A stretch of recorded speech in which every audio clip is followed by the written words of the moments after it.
Good morning, everybody. Thank you for having me down here. My name is Ryan Koory. I'm with a company called Mercaris. Who Mercaris is? So Mercaris basically does a couple of different things. One of the things that we do is what I'm out here doing today is we put together market information for the organic agriculture sector. Talking about things like yields, area, trade, prices, stuff of that nature. The other thing that Mercaris does is we work as an intermediary of sorts in terms of helping to broker transactions between producers and purchasers of organic commodities. I don't handle much of that stuff. They keep me behind a desk looking at numbers. I don't do anything really valuable. I just make up stuff for a living. Starting off today, this here is my chicken pox graph. I came up with this map and my colleagues made fun of me for it, but I really like it, so I decided to stick with it. What this map here is this is our estimate for harvested acres of organic grain this past year in the United States, or field crops really. And then what you see on those red dots is basically the distribution of OCIA farms across that landscape. So what you see is the geography is, you've got a lot of acres in California, recently really big expansion down to Texas, but the strong areas are still the same historical areas that you see up around the Great Lakes and up in the northeastern part of the United States, basic classic organic dairy strongholds. So to start off, what I'd like to do is kind of give you a big picture sense of just the general perspective of organic within the United States. Starting off, looking at what we have in terms of harvested acres and the number of operations we see in the organic space. One of the challenges we have when we talk about the organic sector is there aren't great historical numbers to work from. So prior to 2017, basically you had the USDA put out some numbers, and then the USDA stopped putting out some numbers. So we've begun producing our own estimates off of the data that's out there in the market. We have 1 year of overlap, 3 years of theirs and 3 years of ours. And the big thing that you probably see right off the bat is that ours are much, much bigger than theirs. Well, there's a good reason for that. I don't want to say the USDA is wrong, but the USDA is wrong. Their methodology, basically, they went around and they asked farmers what they were doing. And I'm sure you guys all know how much you love to sit around and fill out surveys and cross every I and dot every T and make sure you send in every last bit of information. Well, the biggest reflection is if you look at the number of certified organic operations that they were calling for, they were calling about 1,800. You could go look at the organic integrity database and see specifically how many farms there were. They were missing about 1,000 farms. So right off the bat, you know their numbers are understating the facts. None of that's really that important though. What's really important is, even with that disconnect, you can see that there's some pretty major trends going on in the organic sector. Number one, we're getting more farmers. We have more and more farmers moving into this space and operating in the organic sector and contributing to the organic production scene in the United States. With that, those farms are getting larger. Not only are we seeing acres go up, but we're seeing the number of acres being farmed growing faster than the number of farmers there. That means that you're getting more farmers, and the farms that are operating in the space are getting larger. So those are two good signs. Put those two things together, and what that means is we're continuing to see strong growth in the U.S. in terms of organic acres and organic production. It continues to develop and become a more stable, stable is maybe not a fair word, more significant contributor to the overall agriculture industry in the United States. Now here's where I'm going to give you a little bit of bad news. So those great numbers that we've seen, that 20% growth in acres over the past 5 years, that's really good information. I don't know if you guys are all familiar, but the OTA puts out a survey every year where they estimate food sales for the organic sector in the United States. This past year we hit about $48 billion worth of organic food sales in the United States, and that's great. That's continued growth. I mean, we've had year-over-year growth for the past, I think they do these numbers back through 2000, so it's almost 20 years of year-on-year growth. That's good. What is a little bit concerning to me is when I look at this, 16, 17, 18, the share of food sales in the United States has flattened. So really our growth is just basically overall growth in food sales in the United States. And even though we're growing acres in the United States, we're stagnating on our penetration into the food market. And that concerns me a little bit. These are things that we need to continue to focus on as we go forward. And there's a lot of people get concerned about things like imports, and imports are important. And they look at big numbers like the fact that we're hitting almost $50 billion in food sales, and that's great. But underneath that, there is a slowing of the overall demand growth for organic in the consumer side. And that's because there's a lot more competition than there used to be. You've got all these plant-based proteins that are out there. You've got all these other alternative food things. You've got different labels and different value adds. And that's really what this is from the producer side, or not your producer, but the packaged food producer side of this. The organic label is a value add proposition for their customers. And there's a lot more competition out there for that value add proposition. How do we continue to make sure that the organic label translates all of its benefits and all of its importance to the consumer so that it is the premier value add label and it continues to grow as a share of that actual sales pool of food? Because I don't know about you guys, but I'd like to have a lot better than 3%. I mean, if you hit 6%, you're doubling what you're at now, and you're not even at 10. There's a huge amount of opportunity there to expand our sales in the United States. Not even worrying about imports, not worrying about anything else, but just trying to convey that message of value to consumers and to packaged food producers to grow that 3%. Huge opportunity there. But it is a little bit concerning to see it not moving. I have one question. Yeah.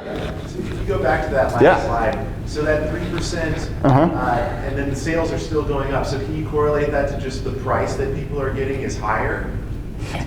You know, I don't know, because I don't know what the OTA's numbers actually look like. All I get is these little categories to say exactly how much is sold in each commodity group. That would be really interesting to know, you know. And to that point, frankly, organic goes at a premium, but that premium's diminishing a little bit. So there may be some underlying growth in market penetration that's masked by that very issue. Even if that's the case, I still like to see a heck of a lot better than 3%. And in terms of overall market penetration, you know, we've gone from 2% 10 years ago up to about 3% now. We're not moving in very quickly. Yeah. Okay, so in your 3% of total food sales, you're coming up with that number. Do you have any accounting of CSA sales, farmers market sales, or direct to consumer sales, like off-farm direct to consumer sales? That's a great question. I can tell you. Yep. Those appear to be growing. Yeah. I can tell you that the total food sales numbers do include that. Those are the USDA numbers that they use to monitor just how much, exactly, basically the endpoint of agricultural commerce, you know, how much food's being sold in the U.S. The OTA numbers, I would presume that they do, but again, I haven't seen in their black box. They haven't pulled back the curtain to show me exactly how they're coming up with those numbers. And actually, kind of to that point too, if you go to the OTA's numbers, the OTA will tell you this number is 5%. Well, when I don't know where the OTA gets their food sales numbers, because you can go and you can look at the standard numbers for food sales. I mean, it's like looking at the CBOT for corn. If somebody tells you it's something other than that, why are you giving me a different number? This is kind of your benchmark. So the OTA will tell you it's 5% going on 6%. It's really just 3%. And it's been 3% for a few years. So something we really need to focus on communicating that aspect to the consumers to build that demand profile in the United States, because this is a widowmaker in the making. If this doesn't start to move and start to improve, 10 years from now, 5 years from now, that's going to become a real big problem. So coming back around to how does this all matter for you guys as growers? Whenever you look at those food sales numbers, those big endpoint consumer sales numbers, there's a lot of stuff that's in there. There's like beverages, there's bread, there's condiments. The ones that really translate most directly back to you guys as growers are meat and dairy, because those have the least amount of value add and processing in the supply chain from you guys to the consumers. You know, talking about price changes and things like that in terms of, you know, the margin coming down and penetration from that perspective, there's less of that because that grain goes into that cow. That milk comes out of that cow. That milk goes in a bottle and it gets sold. There's far less in that supply chain than there is a loaf of bread or there is in an organic packaged salad. It's pretty condensed. Well, within that, there are some additional concerning things. And I'm sure you guys are all aware, but organic dairy has been having a hard time for about 3 years. And if you look at what we have for organic dairy inventories, this graph here pretty much breaks down where we see organic livestock in the United States. The largest source of feed demand in the United States for the organic sector continues to be organic dairy. With that though, we haven't seen much growth. We had about 1% growth last year. We're looking at about another 1% growth this year, if not a little bit of decline. And that's due to, again, that issue of there's a lot of competing things out there. That and moving up the supply or the processing chain for organic dairy has been a bit of a stumble stone. If you look at the conventional dairy sector, they fraction that stuff off to 1 million components and they market it 8 million different ways. They sell it to China, they sell it everywhere as dry whey protein and everything else. So they've got a lot more flexibility in terms of how they are taking that product, value adding it, and then selling it into the market. There's some of that in the organic dairy sector, but there's not as much. And to a degree, that's a good thing because that's a part of keeping the products pure and keeping the message pure and keeping the things, that's the market you're going after. But if you are looking at the Greek yogurt market or the cheese market, and particularly the packaged milk market, it is really hard to compete in there anymore because there is a lot of things to compete with. And we see that reflected in the profitability and the growth of the organic dairy sector. It's a struggle point. Beef cows, you guys know there's not much organic beef. Pork production keeps going up, but it's still such a small factor that even pretty substantial growth in that doesn't really move the needle too much in terms of looking at that feed perspective. The other ones that are the kind of the big drivers, especially lately, is the organic poultry sector, particularly broilers. Broilers were really hot there for about 4 years. This year, we've seen them slow down substantially. And actually, last year, we saw, essentially, we're estimating based off the numbers that the USDA give us. So again, take it with a grain of salt. But we saw the number of broilers sold for slaughter, organic broilers, it dipped last year. It fell year over year. Yeah. Is Costco certified organic or just claiming to be organic? I have no idea. I guess it depends on who they're sourcing them from. I would presume that they would have to be organic if they're using the word organic, but frankly, I haven't looked into the supply chain. They own the chickens that lay the eggs, the chicklets. It's their whole bucket of bolts. Well, and that's right in the middle of it in Nebraska. And Costco being an example, I think you can take that same store and you can push a story and push it beyond Costco. It is what's happening in the organic poultry sector in general.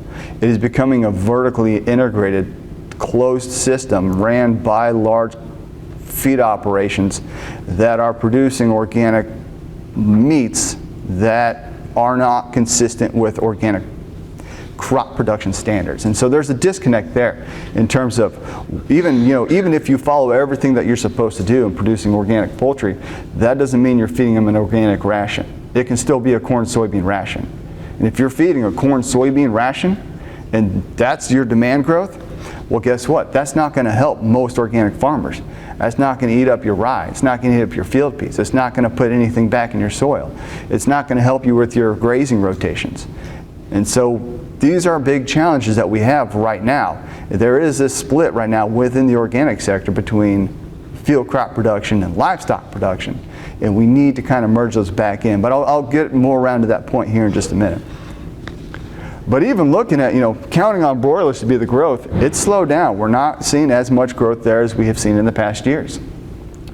This year, we're looking again for about 1% growth in the number of organic broilers sold in the U.S. Turkeys have actually been pretty robust. We're looking at about 6% growth. They continue to grow at a pretty steady clip, and so that's nice. Again, looking at that bottom line number, drawing that old econ graph, supply and demand, you push up that demand, it helps support prices and foster growth. But again, it's a smaller portion of the overall picture, and so large growth there doesn't translate into as much top line growth and for demand.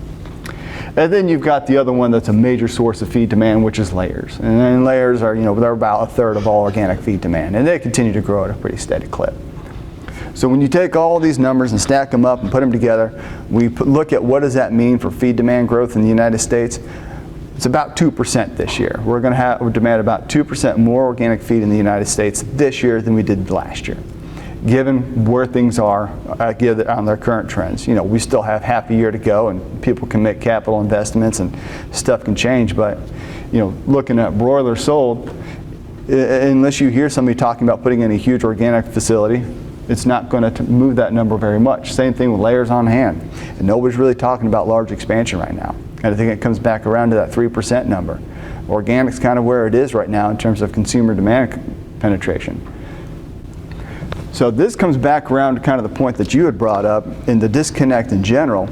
So looking at all of these things and that big $50 billion or $48 billion worth of sales and that growth in acreage, one of the most striking things that I like to show people is this graph, because it really highlights specifically what's going on in the U.S. feed supply situation for organics. And I talk a lot about feed because the food side is important, but the food side is almost more challenging because so much of it's done through acreage contracts, and it's not a very transparent market. And frankly, it's a much smaller share of the organic picture than animal feed. Animal feed is the big part. I'll talk about food stuff here in a little bit more, but I'm going to harp on feed for a little bit longer. Right here lays out specifically how much we're importing versus how much we're producing in the United States. And so when we talk about imports, I like to take this graph and just take a moment to break it down and say, now when we're talking about imports, we have to be careful what we're talking about, because imports aren't one thing. There's many things going on within imports. So let's figure out specifically what it is so we can have that conversation. If we're looking at organic corn, you can see in 2015 we imported about half of our organic corn needs. Organic production has scaled up pretty handsomely. We've shrunk that down to about 28%. Our imports over 18-19 were about flat with where they were the year before. They'll probably be a little bit higher this year because we had some production setbacks in terms of just bad acres and lower yields. But 28%, that's a good opportunity for growth, but that's not catastrophic. If we look at soybeans, we're importing 76% of our organic soybean needs. Not only are we importing that, it continues to grow, and it continues to grow as a share of our needs. What the heck is going on there? Why is it that we're able to close this gap on corn, but organic soybeans continue to lag behind? Well, it's because, number one, soybeans are kind of a pain in the butt to grow. In terms of putting them into an organic rotation, they're just a much harder crop to deal with, and there's much better nitrogen opportunities out there as an organic producer than soybeans. And so we see fewer acres planted as a result. Two, the economics of soybeans aren't that great. In the United States, there really is no market for organic soybean oil. It goes at pretty much the same price as conventional. Every now and then somebody will get maybe like a 5-10 cent premium for their organic soybean oil. Other than that, it gets dumped into the conventional market. So really all you're relying on is the value of organic soybean meal. Well, if that's all you're doing, then you're not getting any premium bid into the crush. It's not getting bid back into the bean, and it's not going to the farmers. So you wind up with this situation where they're not the most advantageous crop to grow. They don't have quite as good return, and you have a much better nitrogen strategy for a lot of folks if they don't do soybeans. And so as a result, we see this situation. The third thing that's leading to this is the fact that you brought up before. You have vertical integration in the organic poultry industry. Those imports, they're going to feed organic chickens. Because what has occurred is, and I'm not here to knock down the large operators in the conventional space, because quite frankly, if we want to move much beyond that 3%, we need their cooperation. You're never going to get to 15-20% of the agriculture picture if you don't engage a Purdue, if you don't engage a Costco. You've got to have them on your side. But the thing is, we have to move beyond just making sure that our chickens are going outside, and making sure they're eating feed rations that are consistent with organic production. And that's the big challenge. These rations, they're basically organic chickens because they're using organic feed and they have sufficient access, but they're soybean and corn rations. That's what they're getting fed. And that's why we're importing so many soybeans, because we can't produce them domestically. And that's what they're using for their feed rations. There are some organic poultry producers out there that do no soy blends. New Country, I think, does a no soy organic chicken. And I think Scratch and Peck out of Washington does a no soy chicken feed. So there are no soy chicken feed options, or even reduced soy. But we need to have that conversation with these large organic producers, even if we don't grow that food sales number. Just bringing those imported acres into the United States, that's dang near 1 million organic acres right there that you could bring in just by changing the feed rations that are going to organic poultry. Huge opportunity for growth within the sector. without worrying about imports one bit. Imports will take care of themselves if you fix this feed ration situation. I'll stop harping on feed rations for a little bit and come back to them later. And this just rounds out that point again. Looking at what we're doing for imports on corn and soybeans. You know, close to $700 million last year in imports. Import about 800,000 acres, harvested about 638. So we're importing more acres of corn and soybeans than we're making in the United States. And frankly, it's almost all soybeans. It's that soybean situation. So kind of one of the silent things within the industry right now that really is a hot issue that should be addressed, fixing the soy feed demand situation.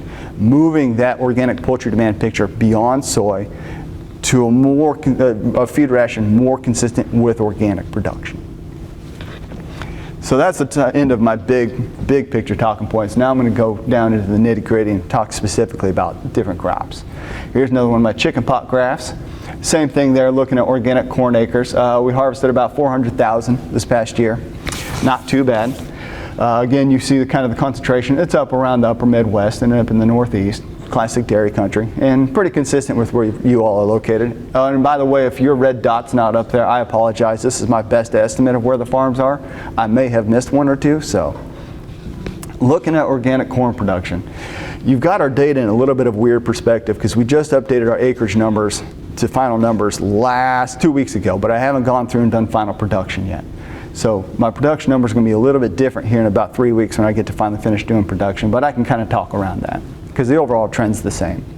Basically, as you all know, this past year was kind of a pain in the butt. We had it was wet and then wet. As a result, we saw yields get clipped pretty well. Going into this, we actually thought we had lost a lot more acres. And frankly, we probably did lose a lot more acres. Originally, we were looking at acres being down, I think, about 11% year over year. Now I think we're talking about 2%. The reason that we revised up that acreage number is, so we do this we put together a preliminary in July and we put together a final in January. Well, in July, there was a lot of organic certifications that hadn't been submitted to the OID yet, the Organic Integrity Database. We had a huge influx in certified organic farmers with corn in their planting rotation this year. So, offsetting the fact that on average farmers were pulling out fewer acres per operation because of the planting issues, we had a significant increase in the number of organic farmers, I think up 13% year over year. And so it's taken this number from down about 11% year over year to down 2%. What is that going to mean for overall production? We're still down on production. We're probably down about 4 or 5% for this past harvested crop compared to where we were in 18-19, but it's primarily yield driven. So in general, we do see a situation in which organic corn supplies are a little bit tighter, or organic corn production is a little bit tighter in the U.S. this year than what we saw in the past, but not quite as bad as it looked back then. And again, it comes around to the fact that we are seeing more farmers move into this space. You give the fact that conventional corn is stuck around 340, and even right now, organic corn's down a little bit, but you're still talking 850, 875 delivered. It's still a pretty lucrative, a pretty inviting market to move into. Looking at that corn import picture. So again, this was all done before I had good production numbers, so that final import number will probably come down. But there's another important trend to talk about here too. You know, I kind of took the soybean thing and I broke it down. Breaking down the corn thing, the corn picture is a little more complicated than just corn, because actually what we've seen is if you just take the official import number coming out of the USDA for corn, organic corn, it looks like organic corn imports are coming down. Well, it's because that doesn't include cracked corn. So what we've seen over the past 3 years is, with basically the black eye that the Black Sea region has gotten over the quality and the certification standards over there, looking extremely fishy, a lot of purchasers domestically have moved away from importing from that part of the world. Sort of. What happened is whole corn imports dipped dramatically, almost right away, because we stopped importing from the Black Sea region. Cracked corn imports shot up, and shot up fast. The reason for that is, and this is a little bit wonky, but whenever you import something, there's a number that goes with it, a harmonized tariff schedule code. And it's basically a code that you use to monitor where something's coming from for tax purposes, basically, for tariff purposes. And that's how you capture organic, or any trade, really. That's where those numbers come from. There are specific commodities in the organic sector that have those codes. Soybeans do, corn does, but there's a lot that don't. Cracked corn does not, soybean meal does not. Well, what happens whenever you take organic corn from, say, Russia, and you ship it to Turkey, and you crack that corn, and you sell that organic cracked corn from Turkey? That is organic cracked corn from Turkey now. It is no longer organic corn from Russia. Add to that, there are no official ways to measure organic cracked corn imports. I have to put these numbers together by scrolling through. I literally look at thousands every month of bill of lading, which is the docket you turn in when a ship arrives at a port. I look through thousands of bill of lading every month to find the ones that are organic cracked corn coming in, and I sum them up. That's the only way you can get to these numbers, because there is no official monitoring of it. So what we've seen is organic corn fell, cracked corn imports took off. This has changed a little bit in the past 4 months. Actually, we've seen imports from Turkey pretty much drop off entirely. And I think, to USDA's credit, to the NOP's credit, I think what you're seeing is the delayed fallout of the suspension of the certifications in that part of the country. I think it was last May the USDA put out a release saying that they were suspending CUC, Certification Union, or I forget what it stands for, of Turkey. Basically, it took out all the farms in that part of the country, or that part of the world. A lot of the importers are still certified, and the exporters are still certified, and they're exporting to the U.S., but the volumes are down significantly. What we've seen, though, is there's a lot more coming in from Argentina now, which is good, actually. I'd much rather deal with Argentina than I would with Turkey, because I feel like we've got a little bit better relationship there, and there's a little bit better transparency. Yeah.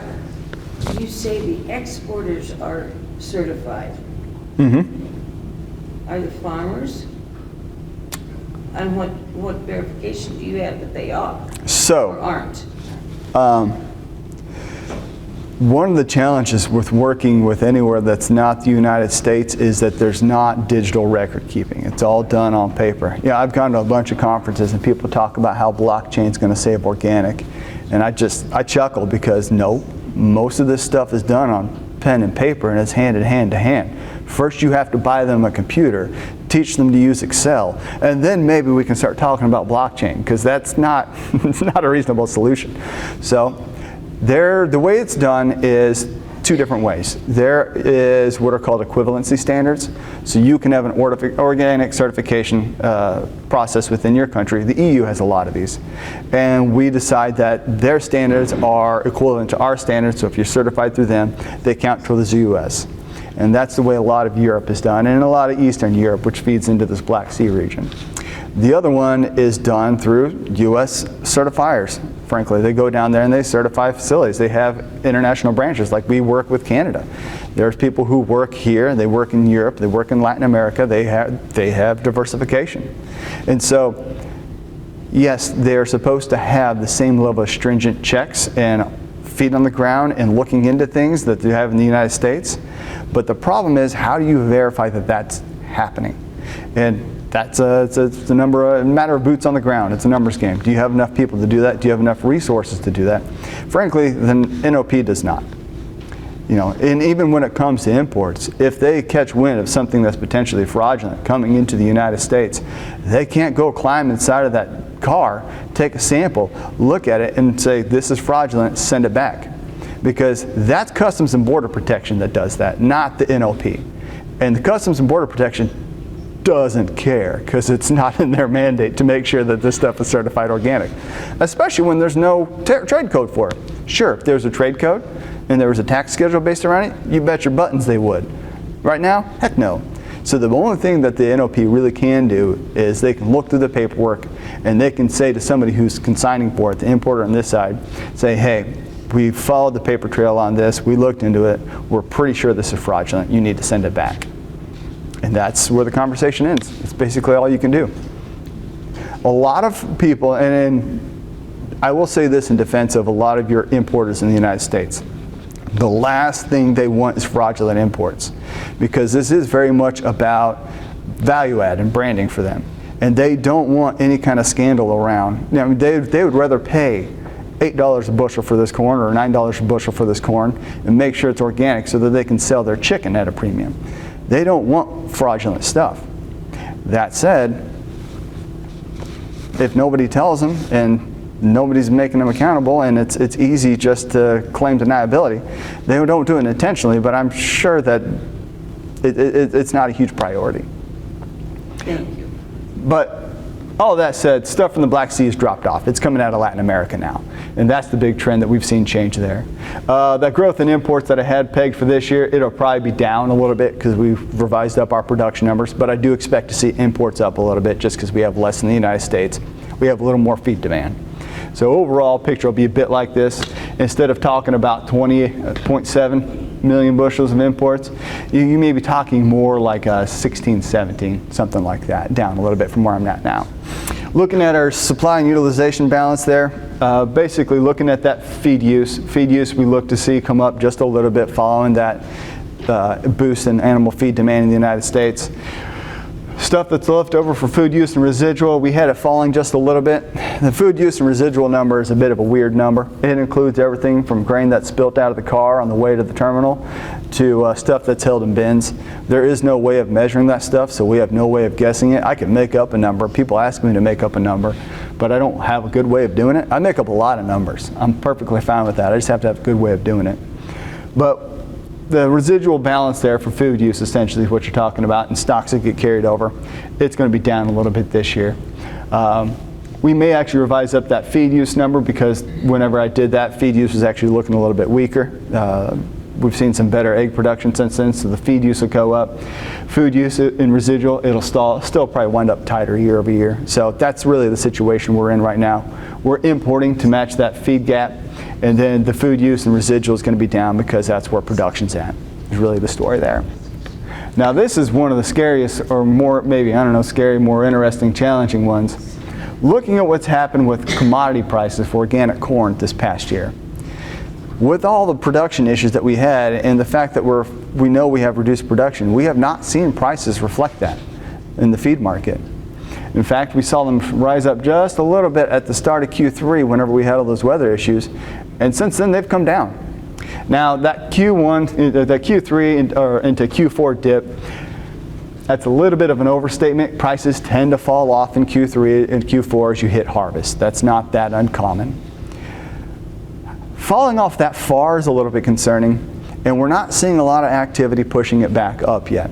And so this is a bit of a head scratcher for me. We know we have a little bit more demand right now. We know we've got production down. The imbalance is being imported. But even with all of that said, there should be a mechanism in there to be putting some heat underneath the prices. I mean, from a fundamental perspective, that's where we're at. But we're not seeing it occur. If you look at what's happened to food grade prices, you absolutely see it. Food grade's a little bit tighter market, and it's a little bit different market, and there's no imports of organic food grade. You can definitely see that production has hit those prices there. We've got a huge premium. But we're not seeing much support right now when it comes to feed grade.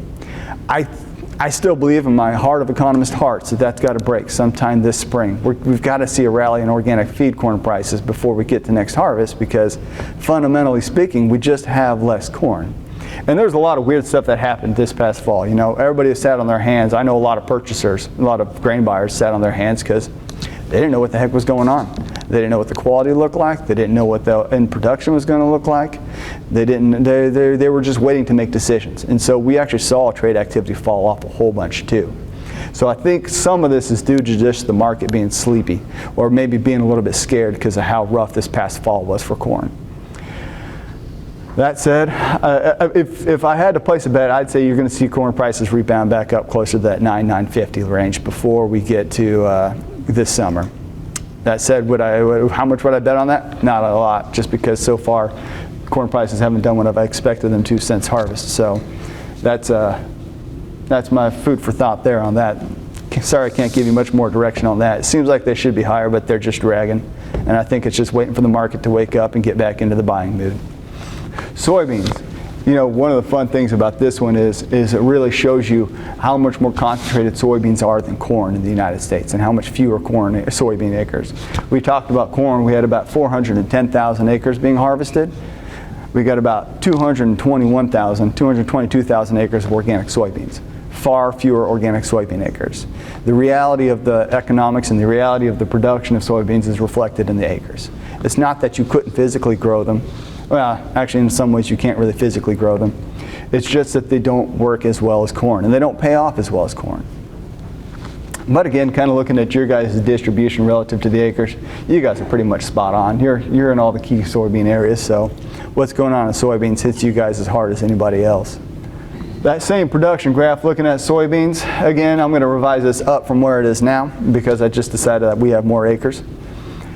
Same story we saw with corn. We saw a lot more operations come in with harvested organic soybean acres than we expected back in July. The acres per operation are down, but we're seeing a lot more operations with acres, and that's going to boost our numbers up.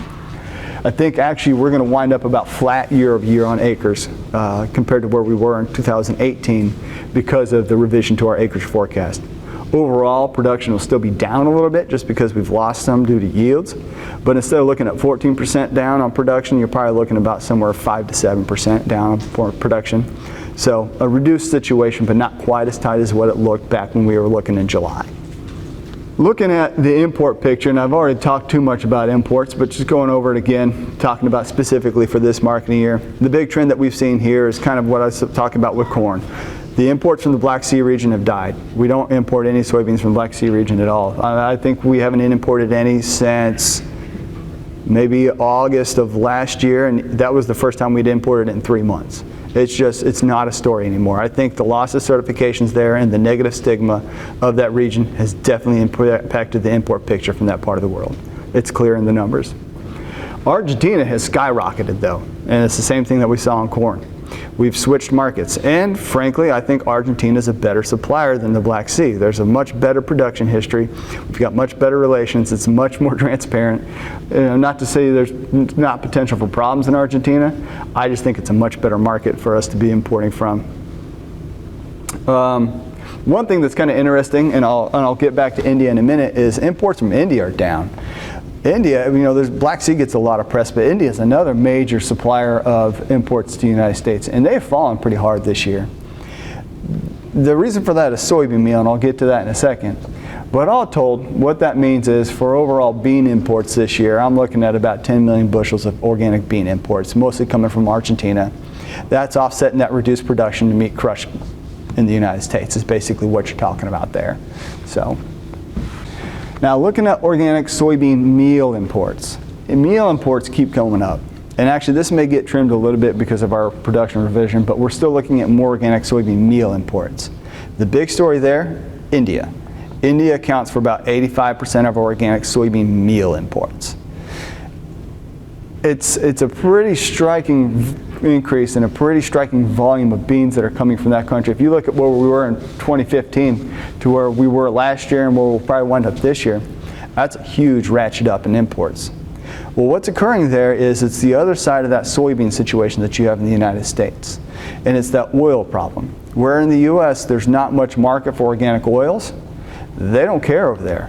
What a lot of purchasers have been able to do is you can go to India and you can find facilities and farmers that already essentially are working together that are de facto organic because they've never adopted conventional standards. It's kind of like going out to Montana, finding a piece of old grazeland and you can just start growing organic wheat there within a year because it's never had conventional tillage on it.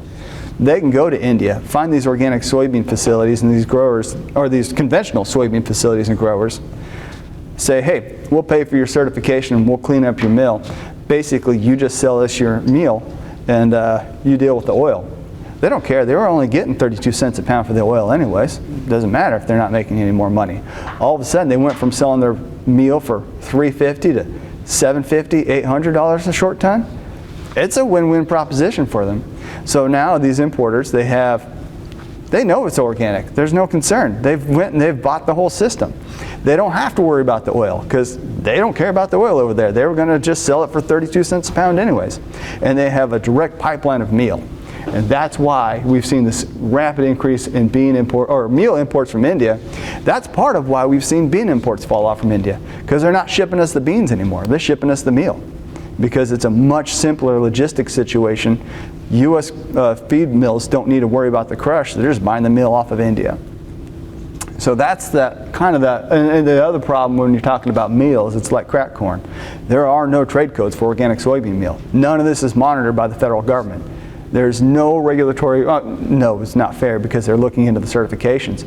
But in terms of monitoring the volumes of trade, there is no U.S. government to do it. And so when you have an industry like organic that is so dependent on transparency and integrity, having these huge flows of imports that basically have no monitoring mechanism is a little bit concerning to me. This is another kind of a bad news graph I like to use. So whenever we talk about this import situation and our reliance on imports, it would be great if we didn't import these soybeans, and corn too, but soybeans particularly. But the sad reality is where feed is right now, there's no way you're not going to import these things. The level of organic livestock production we have in the United States, we have to import almost 777,000 acres of organic soybeans this year. You guys aren't going to put those on your farm. I mean, you would wreck the U.S. organic industry if you tried to cram that many acres of organic soybeans into the United States. You could put that much corn in here. That wouldn't be that big of a deal. That'd be great, frankly. That many soybeans is going to mean that much more spelt, that much more rye, that much more everything else that you're using as a rotation crop that's already kind of hard to deal with in terms of finding a buyer program. So the solution here isn't killing imports.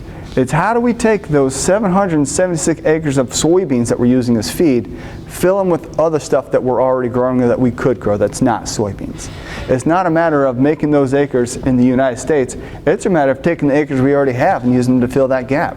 Because that will come in and that'll create underlying demand for every other crop that you produce, supporting prices and supporting growth. Fixing that feed ration situation is a very important and would be an incredibly beneficial step towards making the organic sector more secure and more financially viable going forward. One of the sad things, or maybe not sad, but concerning things on paper would be you would see a slowdown in that top line number of growth, that $55 billion or whatever, what was it, $47.8 billion. That number would slow down. But more of that 47.8 would be coming from your farms, not from imports. And that's what's more important right now. Oh, and this is just coming back around to that same point, talking about trying to source it from domestic stuff. We've got, 328,000 acres of organic small grains getting harvested in the United States. Next one. Beans and lentils, we could do a heck of a lot more, and those would go pretty well into those poultry rations. You got only about 100,000 acres of those being harvested across the United States. There are feed opportunities here. Another good one that I like to talk about, I don't have a fun chicken pox map for it, is sunflower. If we did more organic sunflower in the United States, I don't personally farm, so anecdotally I've been told that they're a great rotational crop. We import somewhere around $35 million worth of organic sunflower oil every year. And that's not counting organic sunflower seed. You can use sunflower meal to feed chickens. It's got a lower protein profile. You got to blend your ration different.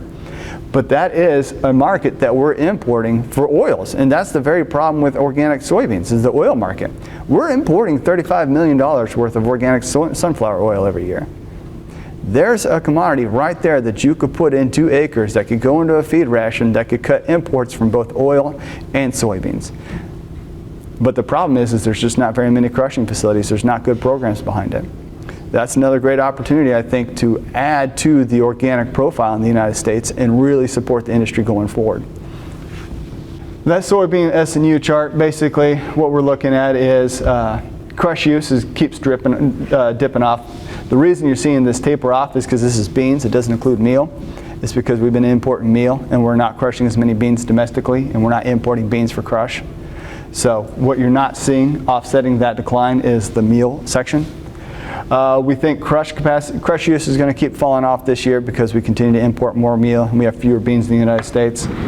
And then again, following that situation where we have that reduced production outlook, that wedge for food use and residual is probably likely to tighten over this marketing year. Looking at prices, it's a little bit like corn, but a little bit not like corn.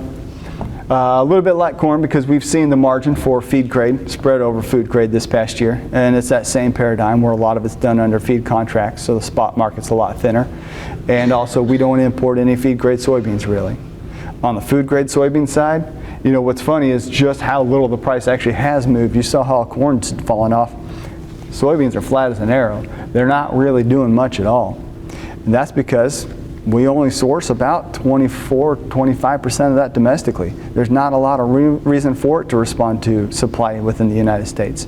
We're not the big string on that guitar, so we're not doing much there. So prices are staying pretty steady. I think there's probably room for them to come up a little bit once we get into the spring, kind of like corn. Next year though, once we get to 2020, 2021, I think there's some significant bearish risk there. If we have as many farmers as we had come in this year, we see planting and harvest go much better, you're going to see a huge jump in production. And this goes for corn too. You get that much more U.S. supply, it'll cut down on imports, but it will lower the floor on those soybean prices. So I think when we start looking at where we're going to be at this point next year, we may be talking about lower organic commodity prices because we are seeing a lot of growth within the industry in terms of the number of operations. Nobody told you I was going to come up here and give you all good news all day, did they? I'm just going to kind of quickly go over wheat. If anybody has some real specific wheat questions, probably don't ask me because I'm not a great wheat guy. Wheat is so dang complicated. Looking at wheat acres in the U.S., we got a lot of organic wheat, 600,000 plus acres. A lot of it's located, you know, there's kind of a shift in terms of where your wheat acres are. The ones that are out towards the east are largely winter wheat for cover crop, feed grade stuff. Stuff that's out towards the west tends to be a spring wheat or durum wheat variety. It's food grade stuff. Looking at what those winter wheat acres look like, overall they're up this year than where they were last year. That doesn't really tell the full story though, because we definitely saw, you know, Ohio, Indiana, Illinois, those classic corn belt, those primary feed markets. Their winter wheat crop was really rough because of this past spring. And so we saw a drop off in harvested production there and drop off in acres. But it was more than made up by expansion out in the west. And that's where there's some feed grade stuff out there, but that's a lot of food grade. We're definitely seeing continued growth in the organic wheat market in terms of acres and in terms of just programs put together and production. Durum wheat is a little more up just because it does have more of that western concentration. Better yields this year, more acres, we've got more production. So we've just got more supply, more winter wheat, more durum. Looking at spring wheat yields are pretty much flat, but that doesn't mean they were bad because they were really good last year. We had some acres come in, so we got more spring wheat. So pretty much more wheat across the board, unless you're buying feed wheat. Some of this wheat though, I have heard complaints about some low protein issues because we had so much rain. So some of it is getting back into the feed market and offsetting some of that rough winter wheat production in the corn belt and in the east. But overall, it's a bigger wheat supply this year than what we had last year, or 1920 compared to 1819. Looking at what our wheat demand looks like, it's probably no surprise they're both higher. We've got more wheat and we've got less corn, so we're pushing a little more wheat into feed rations to offset that tighter corn supply. And we've got more wheat going into the food pool. So it's just a generally bigger supply situation. There's nothing probably too surprising or interesting to be said there.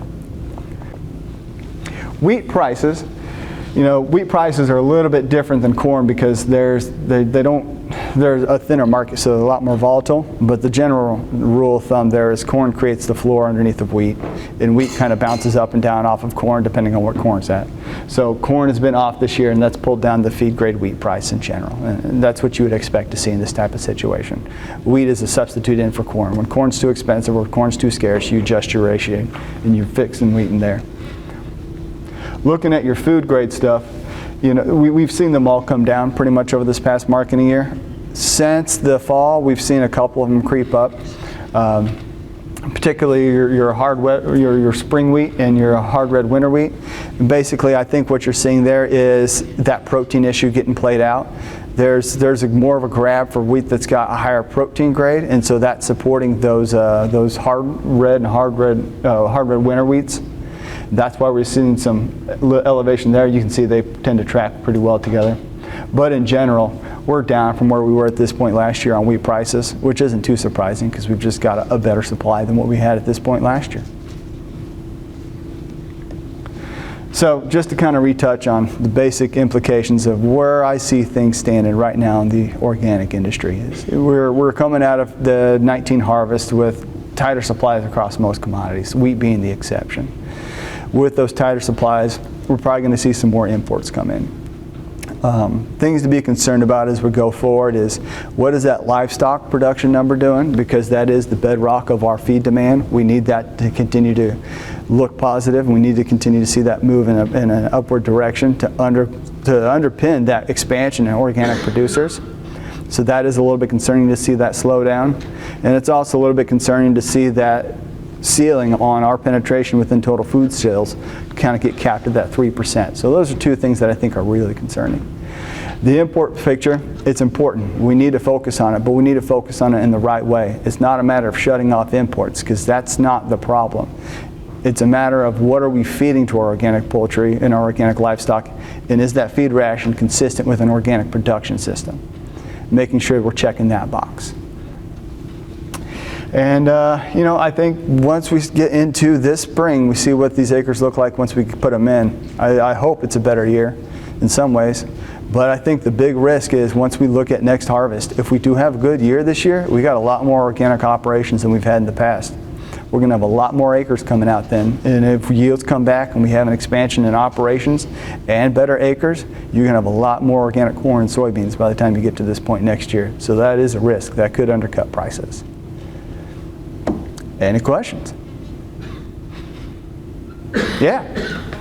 So organic farmers are required to have a crop rotation, but processors aren't required to have any kind of variation in feed rations. What can be done to require them to do it? So I think, well, that's a matter of working through the NOP and the OTA. That's what that is. That's the crude answer to that is lobbying, because the way I see organic exists in two spheres.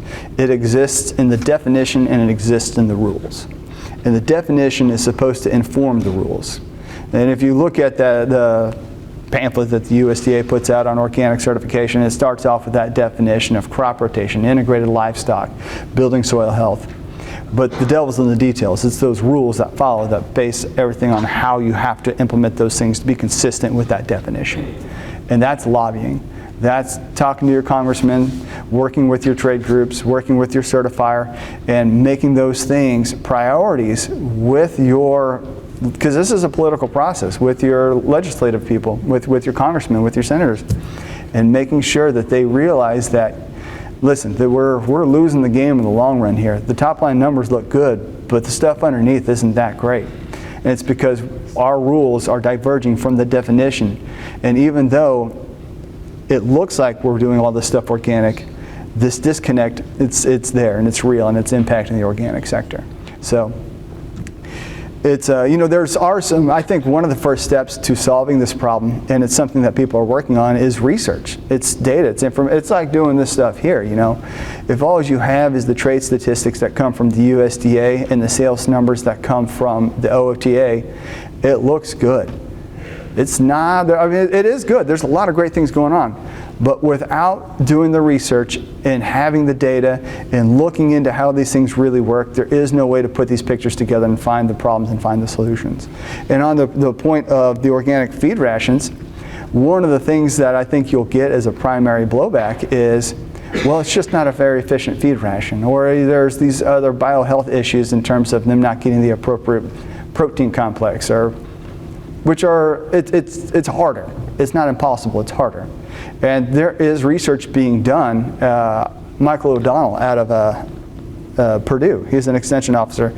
He's the only full-time organic extension officer. I don't know if that's still true, but he's the only full-time organic extension officer in the United States. I talked to Michael. Do you know Michael O'Donnell? He's a great guy.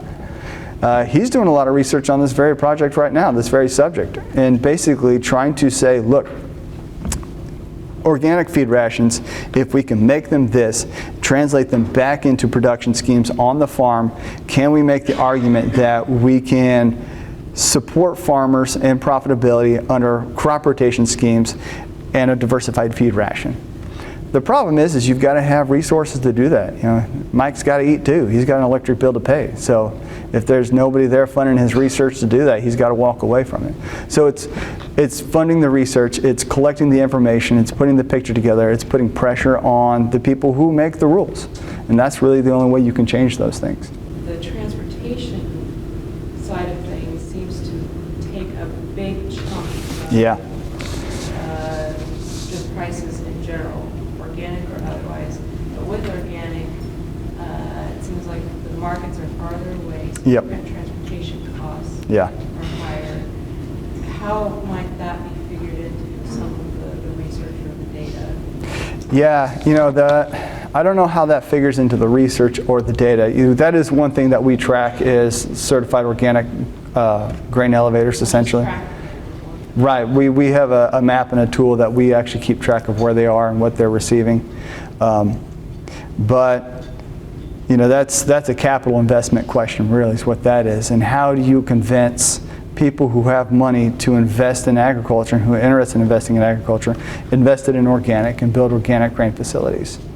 And I, you know, my perspective is you do that by showing the viability, and I mean, because you're talking about a numbers game. You talk about the viability, the profitability, and the long-term prospects for organic. You know, it's a bit of a chicken and egg because having those facilities fits into the long-term viability of organic. But you have to prove the long-term viability of organic before people will be willing to put money into building facilities. So there's a lot of folks doing it, and we are seeing more organic facilities come online. But it is true, you guys generally have to travel farther, and it's harder for you to find buyers for your stuff because you have a crop rotation, so you have to usually try and put together some kind of purchasing program. And there's just fewer people out there buying your stuff, so it makes it a harder market to work in. There's a lot of good operations out there, and a lot of good purchasing programs, and a lot of good grain elevators that do really well with their farmers. We could just always use more. So, for any of y'all that are interested, you can hit me up and get my business card if you want. I actually had some really pretty flyers that the UPS store printed off for me, and they screwed them up, so they're not so pretty. But feel free to jump on our website or come see me after this. We have a free farmer report that we publish the first Tuesday and third Tuesday of every month, basically just kind of giving a snapshot of corn, wheat, soybean prices in the U.S. and some top-line commentary on that. We have a bunch of other resources as well, but that's the free farmer report. One thing that we're working to put together now, since up till now, most of our focus has been on the purchasing side of the supply chain, just because there's way fewer grain buyers than there is farmers, so it's easier to deal with them. But we're building tools, and we're building a network of organic farmers that help us understand what do prices look like at the farm gate level. You know, talking about how much does it cost to get your grain to there, there's not even great ways of measuring that. So we're putting together surveys to measure what are farmers actually getting paid at their gate when it leaves their farm. You know, what does that farm FOB price look like? So we're putting together more data, and we're always looking for new partners to work with us. And all right, well, thank you all very much for having me up here. It's been a pleasure talking to you all. Enjoy the rest of your day. Thanks a lot, Ryan. Yeah, no problem.